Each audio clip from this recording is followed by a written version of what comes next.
Find ourselves on an operating table in a clinic, stretched out on our backs. We're administered a strange substance and suddenly everything gets hazy. In seconds, we're passed out. As lore enthusiasts and players, we can simply tell ourselves, oh, that's just the strange cosmic effect of the healing blood. But let's keep it simple. If you were on an operating table, what substance would cause you to lose consciousness? From Software is treating the healing blood as a proxy for anesthesia. In the next 20 minutes, I'll lay out a raft of evidence that the healing blood is meant to represent the potent anesthetics of the Victorian era, and that the game Bloodborne is likely a massive drug-induced nightmare. Stick with me and see if you agree. In the first video of this series, I discussed how the lives and works of Victorian authors William Ernest Henley and Robert Louis Stevenson serve as the foundation of the game. I noted in the opening video that in his 1875 poems titled Hospital Sketches, Henley repeatedly made mention of powerful anesthetics of the mid to late 1800s. And if we examine the healing blood through the lens of the medical metaphor that permeates Bloodborne, we find abundant evidence that this substance is based upon the real-world consumption and application of a Victorian-era anesthetic. It's ether. Diethyl ether rose to prominence in the Victorian era thanks to the discovery of its potent pain-killing and invigorating properties. Beginning in the 1840s, ether became a leading anesthetic for major medical procedures, but it also became a recreational drug in many parts of Europe in the latter half of the century.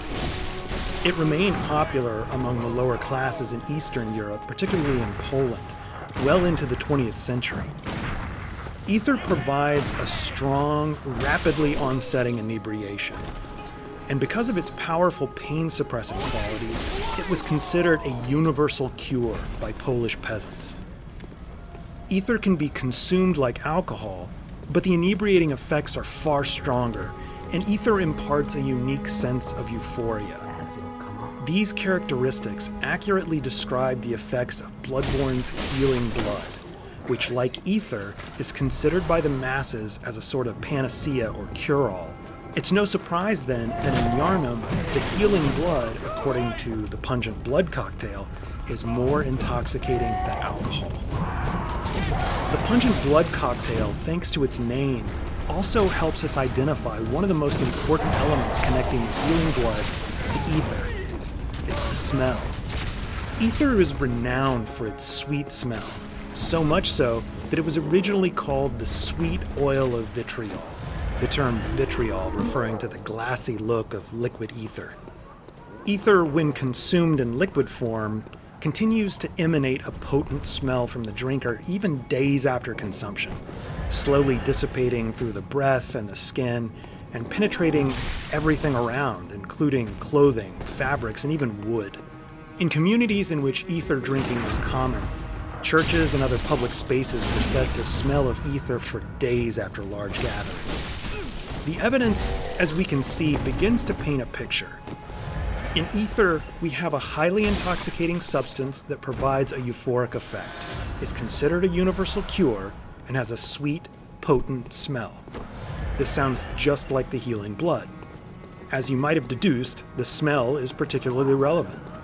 Bloodborne's hunters, the heaviest users of the healing blood, are said to have a distinctive smell. We receive this piece of information from multiple sources. Gascoigne's daughter, through her window in central Yharnam, tells the player, "I don't know your voice, but I do know that smell. Are you a hunter?" Ariana notices the smell of the player character when we first encounter her in the cathedral ward. "Oh my," she says, "what a queer scent. But I'd take it over the stench of blood and beasts any day." The chapel dweller in Eden Chapel indicates that hunters have a unique smell, saying, "Oh, you must be a hunter. Very sorry, the incense must have masked your scent." Because hunters are the heaviest users of the sweet-smelling healing blood, it stands to reason that the hunter's unique scent results directly from blood use. One strong piece of evidence of the olfactory effect of the healing blood comes from Gascoigne himself. During his boss fight, Gascoigne says, "What's that smell?" The sweet blood, oh, it sings to me. It's enough to make a man sick. Aside from the fact that ether consumption can cause extreme nausea and vomiting, Gascoigne refers to the blood as sweet-smelling. This all reinforces the idea that ether is the real-life inspiration for the healing blood. The definitive proof that ether is the basis for the healing blood comes from Robert Louis Stevenson and his gothic horror tale, The Strange Case of Dr. Jekyll and Mr. Hyde. The story serves as the basis for both the beastly transformation in Bloodborne and the mythos of the healing blood. In Stevenson's short story, Dr. Jekyll is a reputable doctor and chemist in London in the mid-1800s. As a medical scholar, he's dedicated himself to the furtherance of knowledge and the relief of sorrow and suffering. In short, he wants to create substances that will heal people. In his experiments with various chemical agents, Jekyll discovers that some agents possess powerful inebriating effects that he cannot resist. He eventually creates a potent serum that gives him great pleasure, but results in a grisly transformation into Mr. Hyde, a manifestation of Jekyll's basest instincts. Stevenson's story, not surprisingly, has long been considered a parable of the dangers of substance abuse. It's rumored that Stevenson wrote the story after a period of experimentation with cocaine himself.